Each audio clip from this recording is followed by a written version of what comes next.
On February 13th, the VCU baseball program will begin its 43rd season, and third under the direction of head coach Sean Stifler. Here at VCUathletics.com, we'll be breaking down the Rams squad to give you a glimpse of who will be carrying on the tradition of VCU baseball for the 2015 season.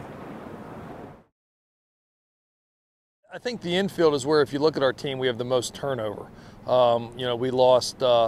We lost two mainstays in the infield last year in Joey Kugis and Trevor Marino, who played basically every game for us last year at third base and first base. So this year we have some guys moving around. Led by senior shortstop VCU Machine, the VCU Rams boast a strong and talented infield.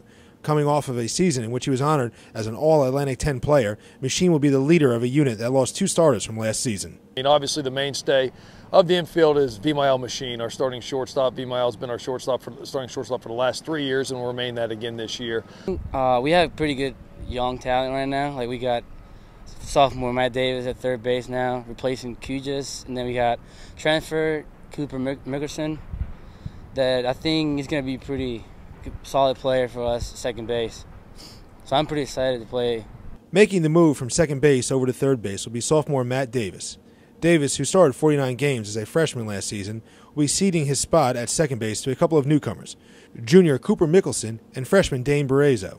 Sophomore Darian Carpenter and redshirt freshman Shane Dressler will be the Rams' options over at first base. We've moved Matt Davis, who played every game at second base for us last year. We've moved him over to third base and been really happy with his progress over there. Coaches thought that that my arm angle was better over on the left side of the infield because I was always a shortstop growing up, and they put me at second base last year. I did all right, but I feel a lot more comfortable over at third base. Just lets my arm kind of do its thing, and I can show it off a little bit.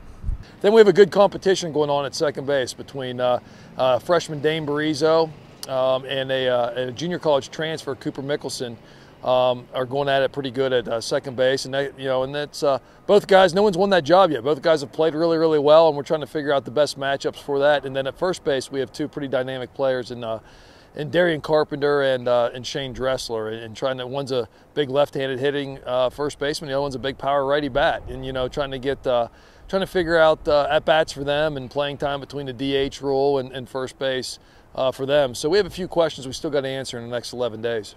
Despite losing two starters from last year's team that reached the Atlantic 10 Conference Championship game, this year's group of infielders brings a strong blend of talent, work ethic, and experience that will surely compete to be the best among the conference.